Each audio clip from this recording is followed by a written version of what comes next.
वीरभद्र अब श्री शिव भगवान जी के हुक्म हेतु अब प्रजापति दक्ष का अंत करने के लिए निकल पड़ा था, लेकिन रास्ते में विष्णु भगवान जी उसके आगे आकर खड़े हो गए।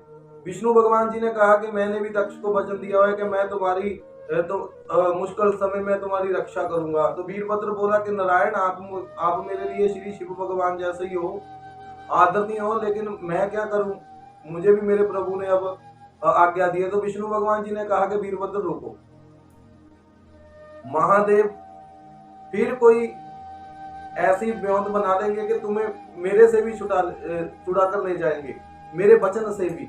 कि कृपया तुम एक बात सुनो, तुम मेरी बात मानो, ऐसा करो, तुम रुक जाओ, मेरे को मेरा वचन पूरा करने दो जो मैंने प्रजापति दक्ष को दिया है।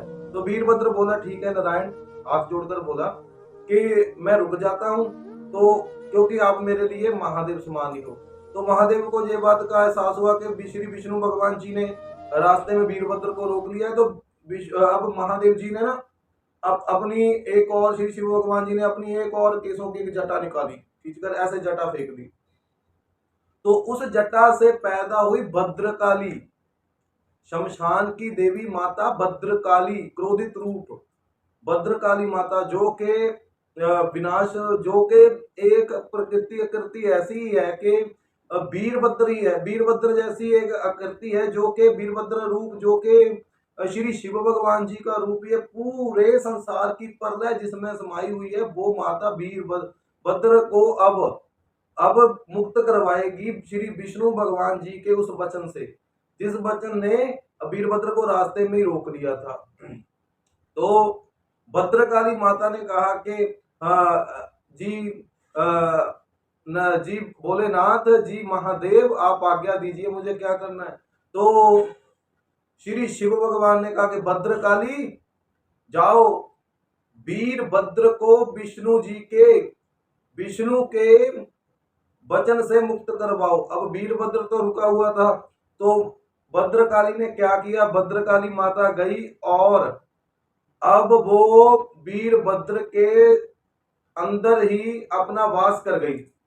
जब वास कर गई तो अब विष्णु भगवान जी के वचन से मुक्त हो गया वीरभद्र, क्योंकि अंदर तो भद्रकाली थी तो वो मुक्त हो गया। तो विष्णु भगवान जी साइड हट गए, क्योंकि विष्णु भगवान जी का भी वचन पूरा हो गया था।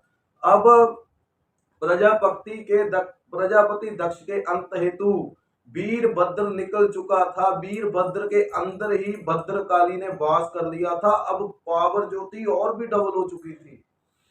तो अब रास्ते में पहले महल से बाहर भागा आया प्रजापति दक्ष और बोला कि वीरभद्र को देखकर अचंभित होता है और बोलता है कि वीरभद्र, मुझे साधारण मत समझो, मैं तुम्हें अपनी शक्तियों से भस्म कर दूंगा। ऐसे अपनी शक्तियां बनाता है और वीरभद्र के ऊपर छोड़ता है। वीरभद्र के पास ही नहीं जब पहुंच पाती, वो शक्तियां पहले ही भस्म हो जाती है, क्योंकि वीरभद्र रूपी के ऐसा क्रोधित अवतार था। और दूसरा, अब वीरभद्र के अंदर भद्रकाली का वास हो चुका था।